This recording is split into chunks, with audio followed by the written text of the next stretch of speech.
Hello guys, and welcome to this video.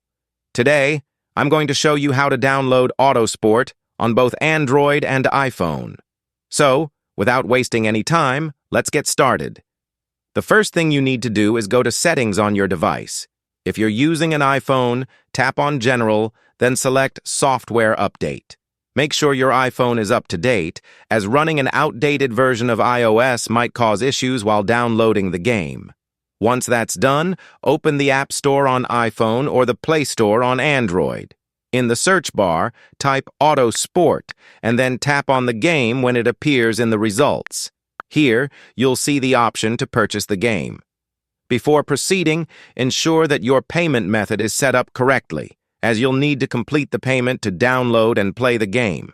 After making the purchase, the game will begin downloading, and you'll be ready to enjoy Autosport on your device.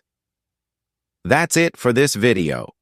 If you found it helpful, make sure to like, subscribe, and turn on notifications for more guides. Thanks for watching, and I'll see you in the next one.